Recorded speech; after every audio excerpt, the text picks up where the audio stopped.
since the title tonight is, do you have an obligation to be perfect? Well, that's a little vague. Let me substitute it for a question which is more relevant to us. Do we have an obligation to perform all the mitzvos? I suppose a reasonable definition for perfection for a human being is to fulfill all the mitzvos. Okay, you can chip away at the details a little way. You might have a better one. There's nothing wrong with it. Next, we have an obligation to fulfill all the mitzvos. And there are two sides to the question which seem to present us with a contradiction. That's why it becomes an interesting question. On the one hand, the commandments are introduced by verses that say, and God said, do X. So, if God said to do X, it certainly sounds like we're obligated to do X. That's what He's commanding us to do. On the other hand, it certainly seems that for many people, maybe for all people at some times or other times, that it's an impossibility to fulfill all the commandments. It's just impossible. I don't mean because they don't apply or because they depend upon one another. Those are all genuine things. But I just mean it's just too hard. It's just too hard. It seems to be impossible. So, one thing you might say here is, well, that's the way it seems to you, too bad for you. The Torah says to do it, and God knows what He's doing, and He took into account the limitations of people when He codified the mitzvos, and therefore you do have an obligation to do it. And you are able to do it. You are able to do it. So I will talk about that for a little bit. I think that's a mistake. I think it's quite reasonable to accept that you're not able to do it. Then the question will be, well, if I'm not able to do it, can you really say that I have an obligation to do it? Can I be obligated to do something I can't do?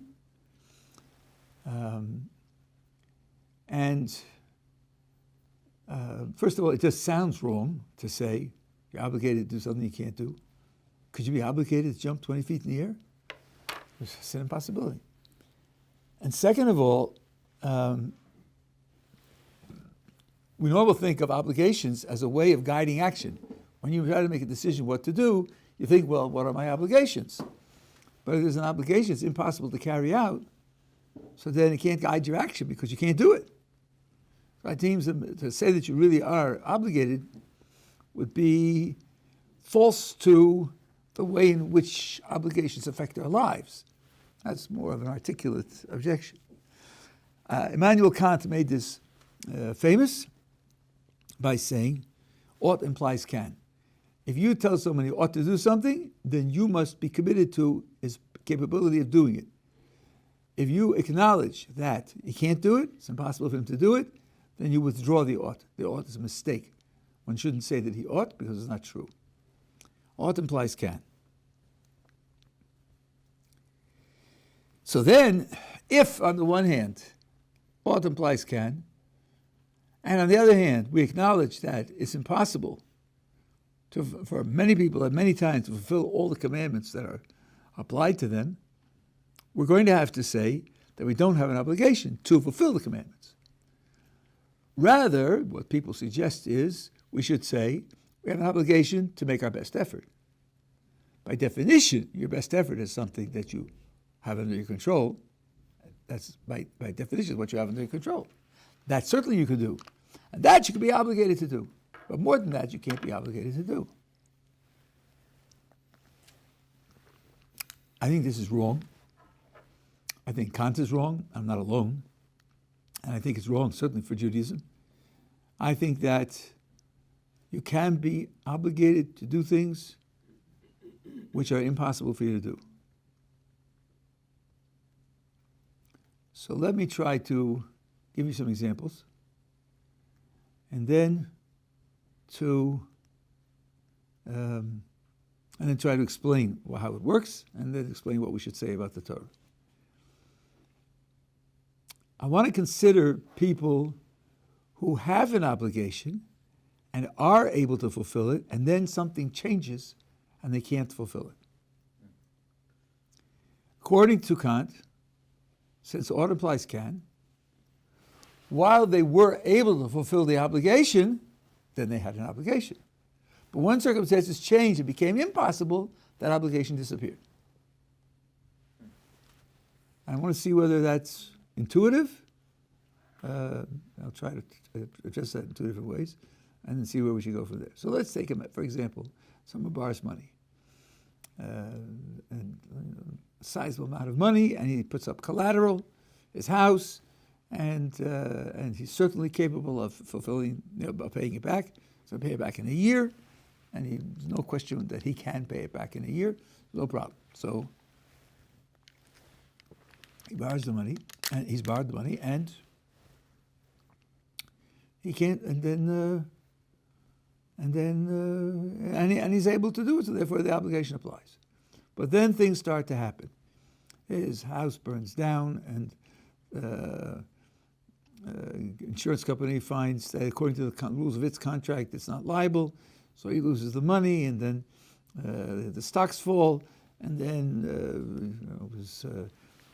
some of the family gets sick, and it takes a lot of money to cure the person. Comes the end of the year, and he can't pay it. He just can't pay it. He hasn't got the money. He can't even borrow the money. He just doesn't have the resources. Now, according to the Kantian rule, ought implies can, at this point in time, he now cannot pay the money back. So according to Kant, he has no obligation to pay the money back.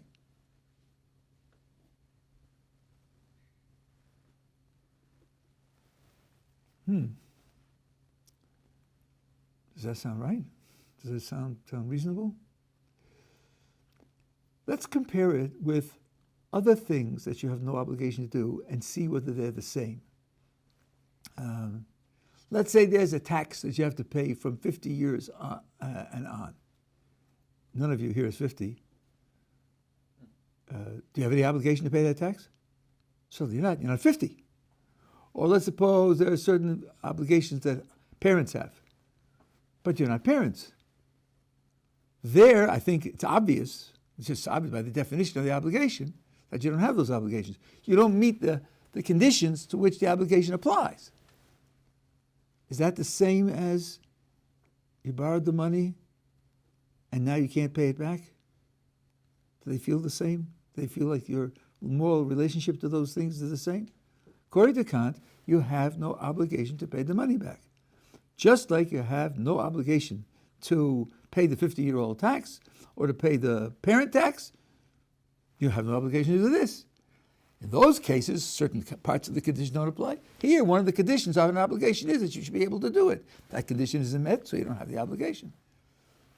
Does it feel a little odd to say something like that? Now let's take some practical effects. You can't pay the money back. Do you think you have any obligation to change your conditions so that you can pay the money? So as to restore, to fulfill the obligation? If someone offered you a job, would you have any reason to take the job to earn the money to be able to pay it back?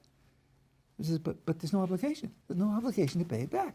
You don't owe the money because there's an obligation to pay. So why do I need to take the job to earn the money to pay? Because I don't have any obligation. There's certainly no obligation for you to get married in order to pay the marriage tax. That's quite true. You have no obligation to do that. But here it doesn't feel like that. It feels like something's missing. The world is incomplete. Some injustice is in place and needs to be rectified. Another similar consequence. I know you, and I'm watching you, and I see you go through these events, and I see in particular that at the end of the year you can't pay. I could lend you the money to pay. You don't know this, you don't know to ask me, but I could. I know all about it, and I could. Do I have any reason to lend you the money so that you can pay back the loan? According to Kant, I think this is very hard to accept. You don't owe the money. You have no obligation to pay the money. You say, well, if I give you the money, then you will have the obligation, and then you'll pay it. Okay, but why should I spend my money creating obligations? What's the moral value in that? I could get you married too, and then you'll pay the marriage tax. No one would think that was a reasonable thing to do. So if you think that there's a moral reason for me to lend you the money to pay back the loan, it must mean that at this point in time, when you can't pay back the loan, something's wrong in the world. There's something missing. Something's out of place, and the world will be a better place if we rectify it. That sounds to me like that means that the obligation is really there. Yes, you're not able to fulfill it, but that doesn't mean that the obligation isn't there. These are indications that there's something wrong with the Kantian view. I have to explain what the substitute is. That's something which we haven't done yet. I'm explaining why we feel somehow that when you can't do it, something's removed, something's lost in terms of the obligation. But to say that the obligation simply disappears because one of the defining conditions of an obligation is the ability to fulfill it, that seems to be incorrect. You want to say something? Just a small side point. Would you say the wealthy person has the ability to give money? Would you have a moral duty to prevent the person who lent money from losing out? Just as a side point. Well, I wouldn't say that because it depends on how it's done. Let's see if this isn't just a technical problem. I could either give the money to the borrower so he could pay the loan, or I could go to the creditor and say, here's his money, cancel the loan. In other words, I'm paying you. I would give it to him to pay you anyway. So I'll give it to you and I'll say, here, this is payment for his loan. So therefore his loan is paid. That wouldn't matter from the point of view that I'm expressing. That wouldn't matter. I don't have an obligation to lend him money. Maybe he's Warren Buffett. It was a loan of only a mere $2 million, which Buffett already forgot about. He owes the money, the borrower. He ought to pay it. And if he cheats on it, then he's definitely done something wrong. But Buffett doesn't need the $2 million. So having several thousand millions. Okay, so if that's the case, then to say that the obligation simply disappears seems to be extravagant. What does inability to fulfill do? What difference does it make? So the others, I forget now who the others are, but there are other philosophers who disagree with Kant. The others say like this: if you're unable to fulfill the obligation, it means you don't deserve any bad consequences for failing to fulfill the obligation. This is the Jewish concept of onus. You shouldn't be punished in any way. You shouldn't be criticized in any way. You shouldn't suffer any penalties, any loss of face, no dislikes on Facebook, because you can't. So what inability to fulfill the obligation does, it protects you against liability. It protects you against redress. It protects you against any kind of punishment. But liability and responsibility aren't the same thing. It comes out that you are still responsible to do it, but your failure to do it doesn't make you liable to any bad consequences. So you say, well, if the failure to do it doesn't make you liable to any bad consequences, what difference does it make that I'm responsible? The answer is, we just went through that, right? One responsibility that you have is to undertake to change your conditions so that you can pay the money. And another difference is that a bystander who can make you able to fulfill your obligation has a moral reason to do so, because you really do still have that obligation. Those are the differences that it makes to say the obligation is still there. You definitely have the obligation. And the fact that you're unable to fulfill it just means that you're not liable to any bad consequences, but not that the obligation isn't there. So I think this position matches our intuitions better than the Kantian position. The Kantian position is too extravagant to say that the obligation disappears. And it is definitely the Jewish position. If you don't have a Lulav Esrog on Sukkot, and I have the only one in town, and other things are equal, I have an obligation to let you use my lulav and esrog so you can fulfill your mitzvah. If I don't do that, then you can't fulfill the mitzvah. There is no other lulav and esrog in town. So it's just impossible. If we say that the fact that you can't do it without, you don't have one, there's none that you own, and therefore you can't do it, and therefore you have no obligation to do it. You have no obligation to take a lulav and esrog. Why should I give you mine? What am I doing? What am I accomplishing? No general mitzvah to create obligations that aren't there and then fulfill them. Leave him alone. The answer is, of course, he has an obligation to do it. The Torah said, take lulav and esrog. The Torah did not say, do your best. The Torah said, take lulav and esrog. Of course, all I can do is my best. That means only that if I do my best, I can't be criticized or penalized in any way for not doing more than my best. That's true. But that doesn't tell me what my obligation is. My obligation is to do everything the Torah says to do, no matter what. Yeah. Suppose there's a situation where somebody else has the ability to help you, especially when it's a Torah mitzvah. So, if you know that this person can help you, are you obligated then to go and ask for help? Okay, so I took care of that. I anticipated that. Sure, if you know that you can get help from him, then it's not true that you can't. Not true that you can't. You know, you have a way to do it, right? That's why I said in the case of the loan, he doesn't know that I care about him. He doesn't know that I have the money. He doesn't have the intention. So from his point of view, given where he is and what he knows, he can't do it. Only question is, shall I intervene and help him in a way that he can't anticipate? Right? That's why I put that there, in order to avoid that. Now, let's take a step back and fill in the idea that you really can't do this. People will say, if HaKadosh Baruch Hu created the Torah, and HaKadosh Baruch Hu created us, and he knows our limitations, he's not in the habit of shooting himself in the foot, to be put in a flippant way. It must be that we can do it all. It must be. He told us to do it. It must be possible for us to do it. Now, even though that seems utterly bizarre, boy is 13 years old, supposed to fulfill all the mitzvos. He can't even know all the mitzvos. Sure he can. God said he's about to do it, therefore he has to be able to do it. You know, you can walk blindly off the cliff, but it just seems totally unreasonable to say something like that. Then you'll hear it said, Ein davar omed b'fnei haratzon. Nothing can stand in the way of your will. If you really will it, if you really decide it, if you really want it, then it will happen. That's a Jewish maxim, they'll tell you. Jewish maxim that nothing stands in the way of the will. When they tell you that, you should use the old Jewish battle cry, Wie steht geschrieben? Where is that written exactly? I can predict that if you ask the person who says it, 9 times out of 10, or maybe 99 out of 100, he won't be able to find it even. He won't be able to find it. The reason is that it only appears in the Zohar.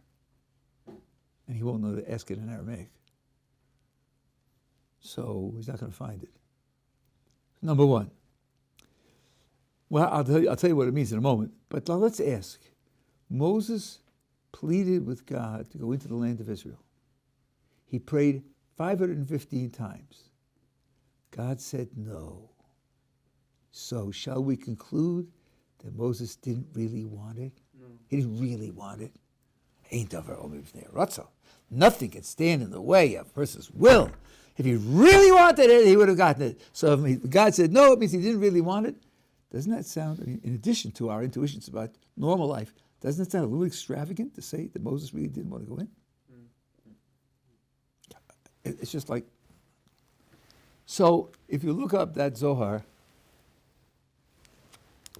you'll see that the Zohar's definition of Ratzon there is something which is describing, let's say, a malach.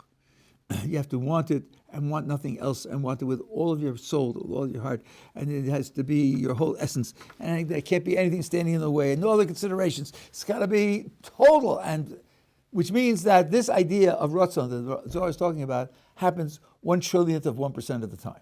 It's not something which, and it's terrible because a person will say, I can't concentrate during davening. Then you don't really want to, because if you really wanted to, you'd be able to.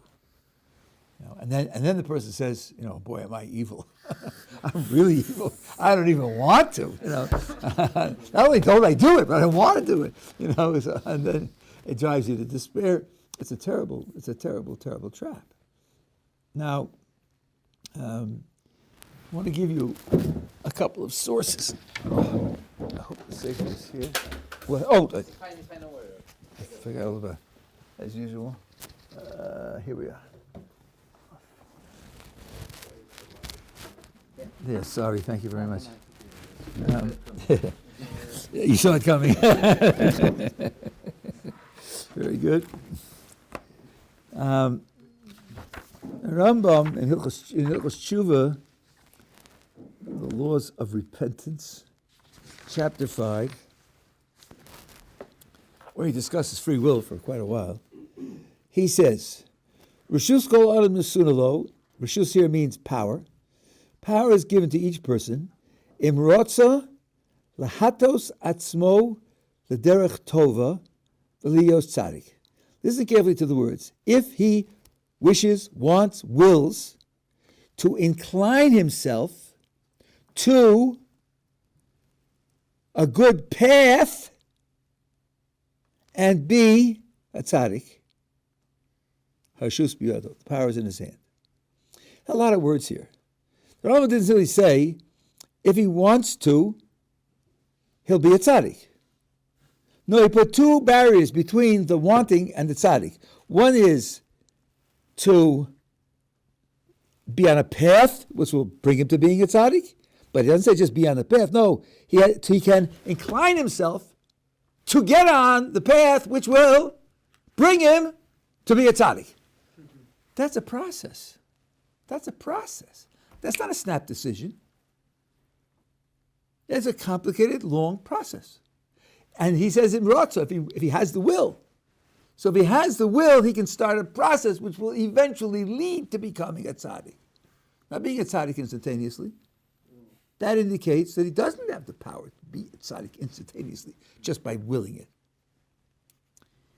The other place where he says in Hilchos Deos, the laws of improving character traits, he says that character traits are on a continuum of human feeling or desire, and in many cases there's a too much, too little, and a median area, which is the appropriate place to be. And he says, for example, with money, there's some people who can't spend any money on themselves. They can't buy a new suit of clothes. When they die, you find $250,000 in cash stuffed into the mattress. They just can't spend money. That's obviously a sickness. The other people can't hold on to money. Give them money, an hour later it's gone. It just disappears. That's also a sickness. It says, suppose you find yourself at one extreme on this continuum, and you want to improve, you want to get to the center. You can't go from the extreme to the center. First you go from one extreme to the other extreme, and then you move back to the center. Well, but listen, this extreme is bad, and this extreme is bad. The process is go from bad to bad. So you're still bad, right? Yeah. And then, gradually, you'll be able to come to the good. So again, it indicates that you can't just do it. If you want to do it. If you want to do it, you can initiate a process. And over time, the process will bring you to the right place. So, that being the case, you're not all powerful. Just simply say that you can do it. And if Kodesh Baruch Hu told you to do it, it must be that you're able to do it. So then, what did Kodesh Baruch Hu tell you to do? According to what I'm telling you, he said, do the mitzvos, and thereby create an obligation to do the mitzvos, and then to incorporate now the substitute for the Kantian concept. Not ought implies can, but liability, censure, penalty, punishment implies can. Only does liability apply when you are able. If you weren't able, no liability applies. But responsibility always applies. That's why the Gemara uses the phrase onus rachmana patre, a person who's onus, who cannot fulfill, who cannot do. Kodesh Baruch Hu, that's the right word for patre, he relieved him from punishment.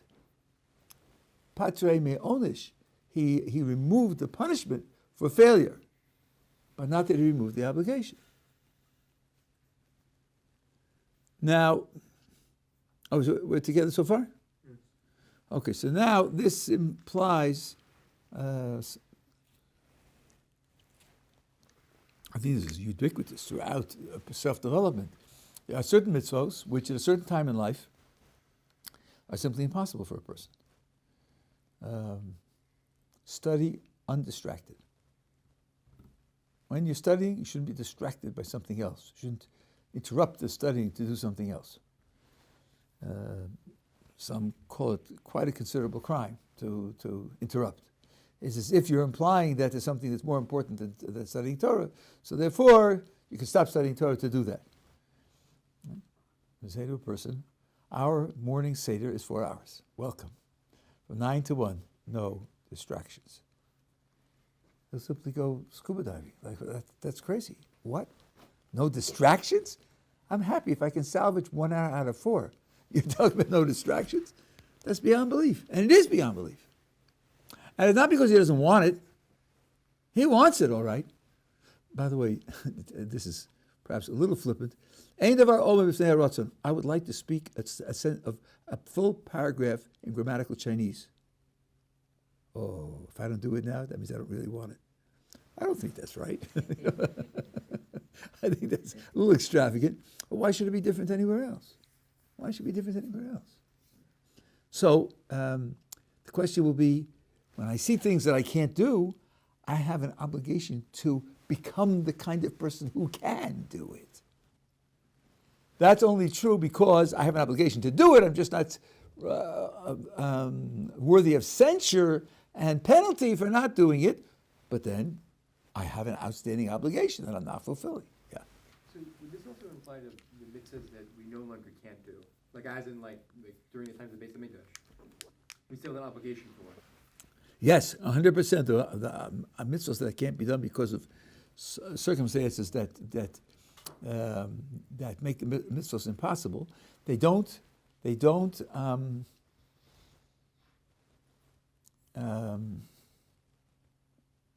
Well, let me be careful now. It's going to be a little tricky now. Let's say, for example, in the temple, yes, the sacrifices that would apply to us, we have an obligation to bring. For example, it says a person who converts to Judaism, one of the processes in conversion is to bring a sacrifice. So it has been arranged that he can function as a fully converted Jew without bringing a sacrifice, but he should write down, when the temple is built, I owe this sacrifice, because he owes it. Or like some of the people in the Talmud, when they did something, they wrote down, I did this and this, and that this and this requires a sacrifice, and so the obligation is definitely there. Now there are other circumstances, other mitzvahs where one of the trigger conditions of the obligation isn't met. That's, for example, the agricultural mitzvahs in Eretz Yisrael. One of the trigger conditions for the agricultural mitzvahs is that the majority of Jews live in the land of Israel. So if they aren't here, then the obligation doesn't exist. So I think it's a mixed bag. But that's because it's built into the law that there's no such obligation.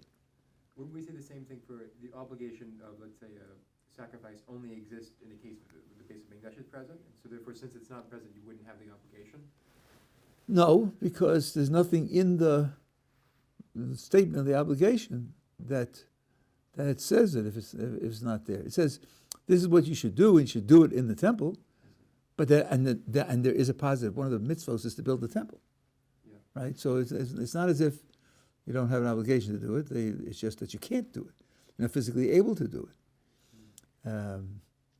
For example, there's one thing that people don't generally appreciate. One of the things that's keeping us from performing the sacrifice in the temple is that we don't have tchelis. We don't have the blue color dye, because one of the pieces of clothing that the Kohanim wore had that blue dye in it. And a Kohen who doesn't wear the clothes is disqualified from doing the avoda. So if we don't have the blue dye, we don't have the clothes, we can't do the avoda. That doesn't mean we're not obligated to do the avoda. We're obligated, and we just don't have one of the things that we need. So that means that we are not able to fulfill the obligation that was put upon us. Not that we're not obligated. In the case of the agricultural thing, just real quick, is there an obligation to have most of you said most of the Jews had to be in Israel. So is there an obligation to have Jews be in Israel, to bring Jews in Israel? Well, there is an obligation to live in the land of Israel unless the various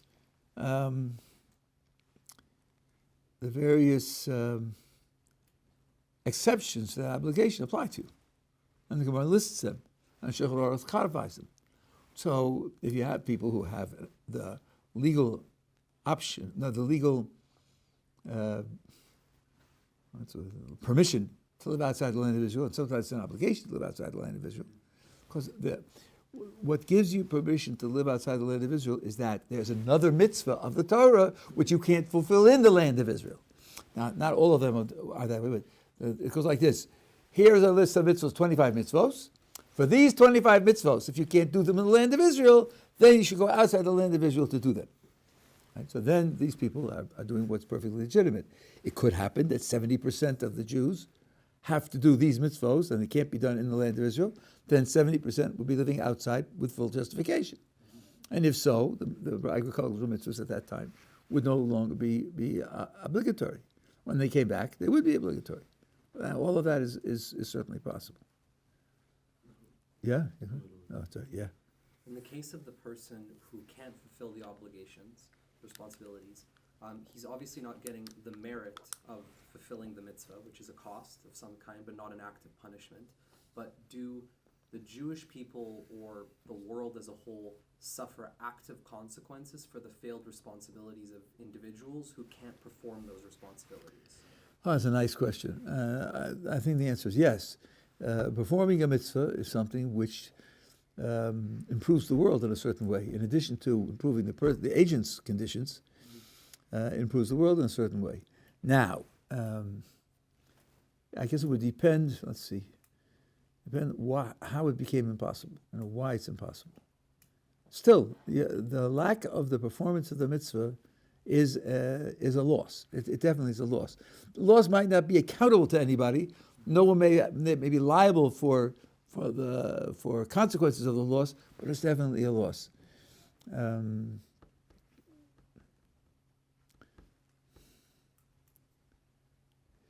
Here's an example. It's a very interesting example. The Gemara says, "Chosha of lasos mitzvah, v'ne'enas v'lo asa'ah, mal v'kosuv ki'ilu asa'ah." A person decided to do a mitzvah, and then something happened, and became impossible to do the mitzvah.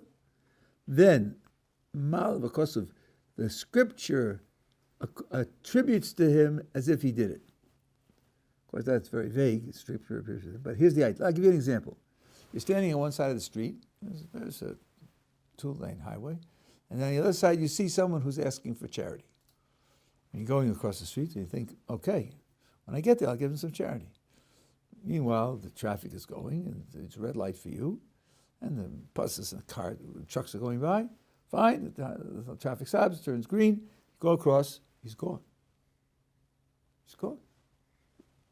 Maybe somebody picked him up in the car and took him away, but he's gone. You look around, it's gone. Well, you decided to do the mitzvah. Now something happened to make the mitzvah impossible. So then, the Gemara says, the scripture accounts it to him as if he did it. Says Marsha, well, not 100%. It means in terms of his reward in the world to come, he'll get the reward as if he did it. But mitzvahs have consequences above and beyond reward in the world to come. They also have consequences in this world. One thing a mitzvah does is accord a person a certain protection. Mitzvah magna. So the protection that he would get by doing the mitzvah does not apply. Furthermore, it says in the Mishnah, in Pirkei Avos, which everyone knows, mitzvah goreres mitzvah. When you do a mitzvah, that pulls along, as a consequence, the doing of another mitzvah. That's only when you do the mitzvah. Not when you get credit in the world to come as if you had done the mitzvah. You don't get that. So the loss of not doing the mitzvah, here, the person is, he's got every merit. It's just that something happened and he couldn't do it. So he loses that effect. So I think it's definitely true that when a person can't do a mitzvah because of his inability, something stopping him from doing it, there is a loss. Now there'll be a loss to him, a loss to the world, and so on and so on. Yeah, there definitely is a loss. Yeah. You saw before that, I guess we would call maybe trigger conditions for certain obligations for mitzvahs. I was wondering if the condition itself is an obligation, would that make the original mitzvah an obligation for us to do? And I don't know if there's any example of this, I should preface. Well, I think that what we spoke about before could fulfill that condition. In other words, I gave examples of how a person could live outside the land of Israel permissibly. But let's suppose the permission isn't there. Let's suppose the people are not coming to the land of Israel because not convenient or some other thing which isn't a genuine legal excuse. So now, at the present time, let's say 70% live outside the land of Israel. Half of them don't have a legal excuse. So those half have an obligation to come to the land of Israel. When they come to the land of Israel, they will make the majority of lives in the land of Israel, and then the agricultural conditions, mitzvos, will be triggered, and they'll become obligatory. So I say to myself, do we have an obligation now? Well, let's be careful. Do we have an obligation now to trigger the agricultural mitzvos? Yes, we do. But that's not the same as triggering them. It doesn't translate into, okay, so now we're obligated by the agricultural mitzvos? No, that doesn't happen. That's, I guess, what you were asking. It would be an obligation for the trigger, but not the actual mitzvah. I think that's right. Until the trigger takes place, then the obligation of the secondary mitzvah doesn't take place. Yeah. So if those mitzvahs cannot be performed, or is that the way I'm understanding it, all the mitzvahs that mitzvah wouldn't chain are also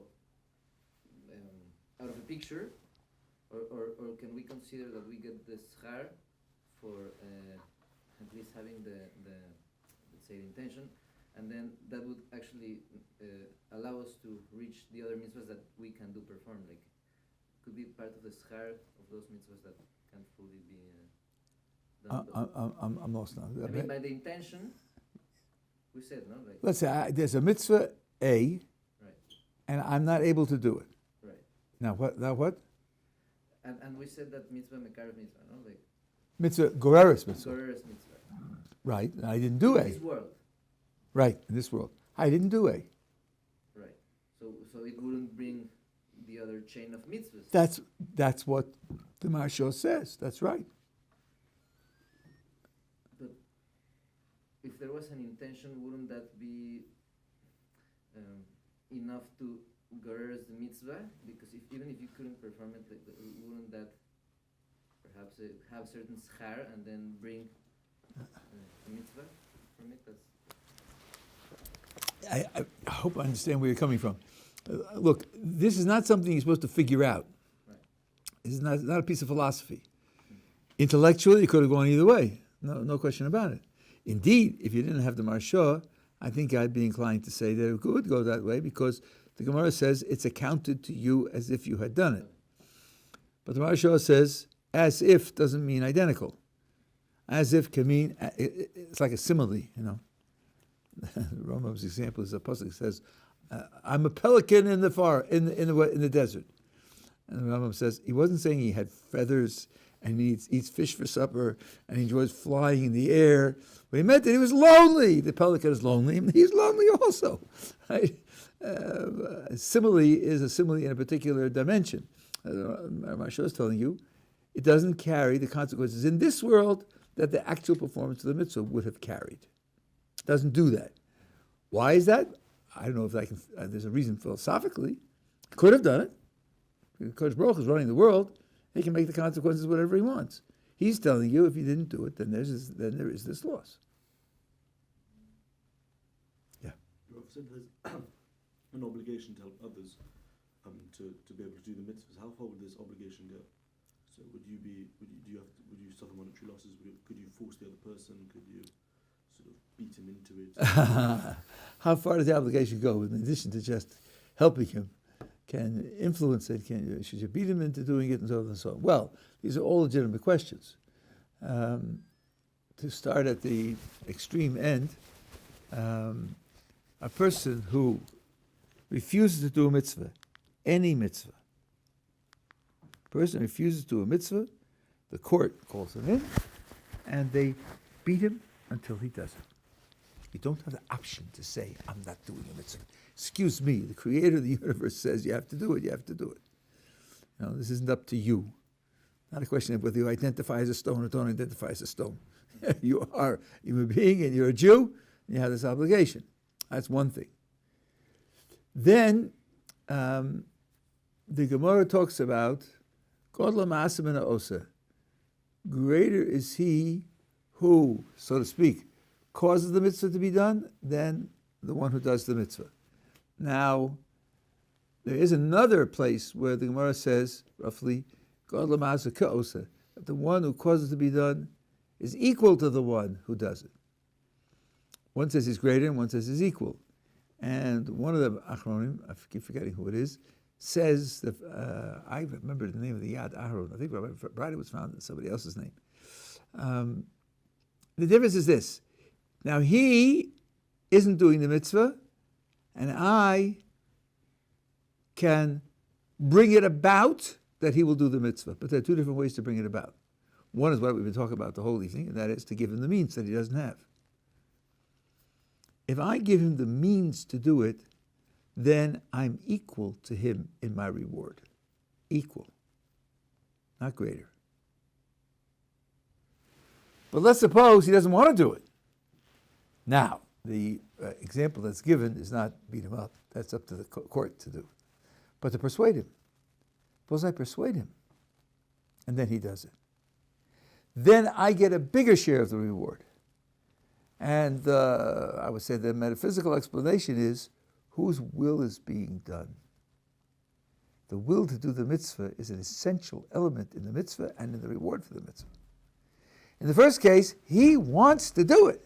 He just doesn't have the means to do it. When I give him the means, I give him the ability to fulfill his will to do the mitzvah. That gives me equality with him. But if I persuade him, then really it's my will that causes the mitzvah. It's my will that causes it by my persuading him to do it. I give him the will to do it. Then I get more credit than he does. So it's definitely something to do. Indeed, the Gemara says, if someone who you know who's doing something wrong, and you could have persuaded him to do differently, and you didn't, then you get punished for what, equally to him for what he does. So we definitely have an obligation to other people to... Would you apply the same logic if you persuade someone to do something bad? 100%. And there's something else here. 1 second. That's...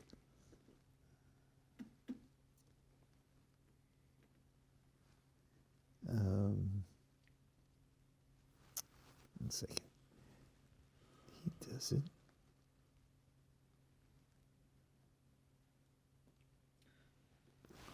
Say he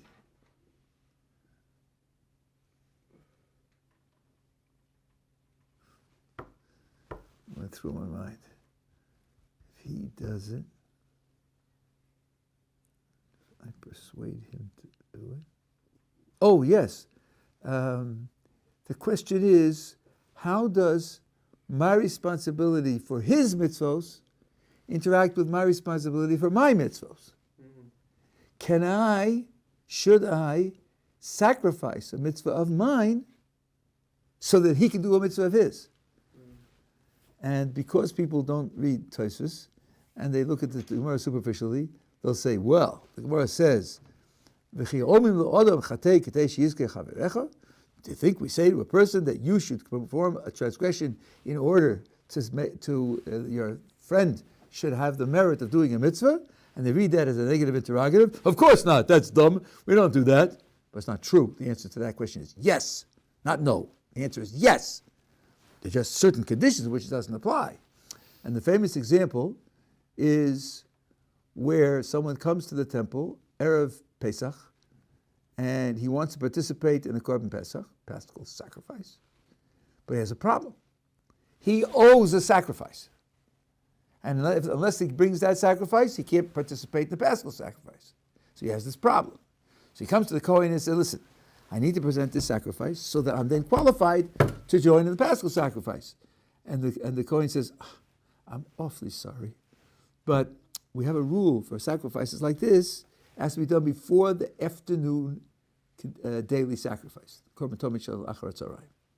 And we brought the afternoon sacrifice already. So I'm very sorry, we can't help you. Too bad, you'll just have to miss the Paschal sacrifice. So the Gemara's psak is no. True, there's a rule in the Kohen book, after the afternoon sacrifice, don't offer individual sacrifices for other people. There is such a rule. But in this case, we say to the Kohen, break the rule. Break the rule. Because this Jew needs to have his sacrifice offered so he can participate in the Paschal sacrifice, so we tell you to break your rule. Your responsibility for his mitzvah trumps your responsibility for your mitzvah. And then the Gemara says, but why? He has his mitzvah, he has mitzvah, why does one trump the other? And it says, because participating in the Paschal sacrifice, if not done, carries a punishment of kores. There are only two positive mitzvahs in the entire Torah, which, if not done, carry the consequence of kores. One is bris milah, circumcision, and one is the Paschal sacrifice. Whereas the Kohen's mitzvah doesn't carry a punishment of kores if it's not done. So obviously, the Paschal sacrifice is a more important positive mitzvah than the mitzvah of the Kohen of ending everything with the afternoon sacrifice.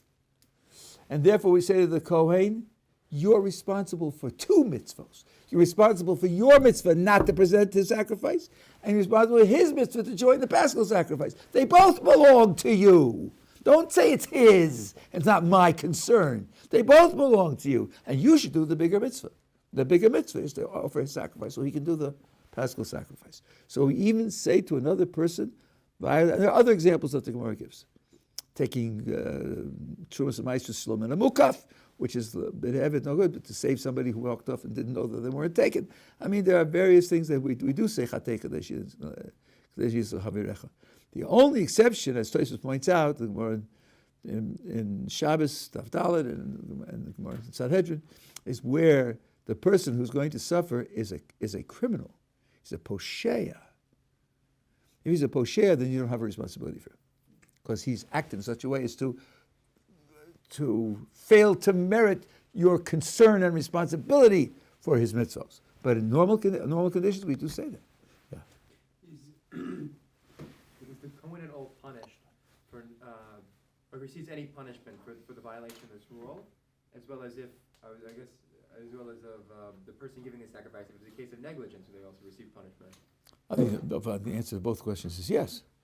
Sure, if you violate a rule, of course you get punished for violating a rule. But I mean, in the latter, it seems more obvious. But in the former, in a case where they have an obligation, though, to violate this mitzvah in order to fulfill the mitzvah. Oh yeah, maybe I didn't understand you. You mean, would he get any punishment for violating his rule under these? No, of course not. He's doing the right thing.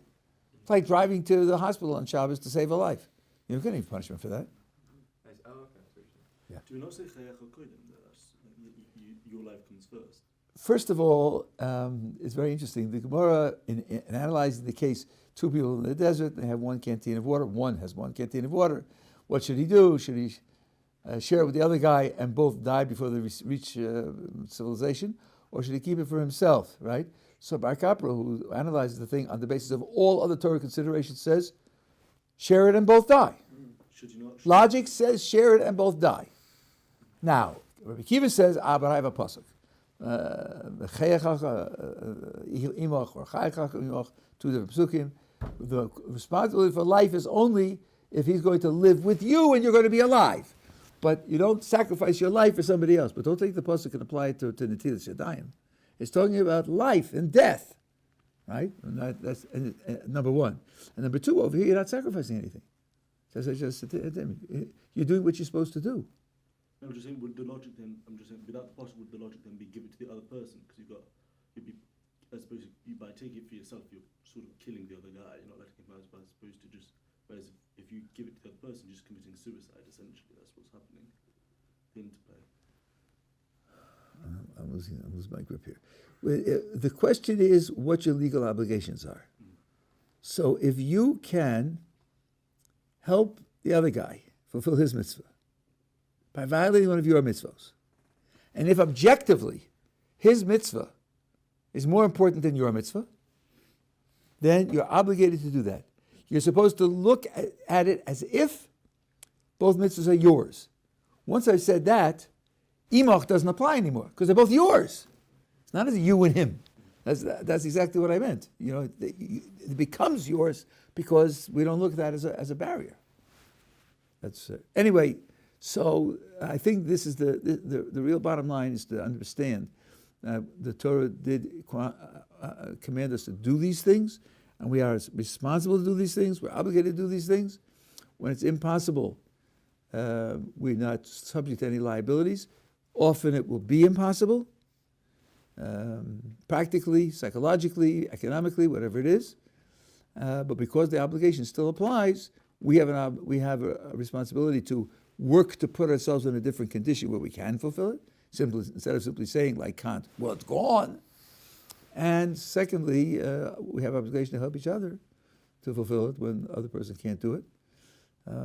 That's part of the responsibility you have for other people. Okay.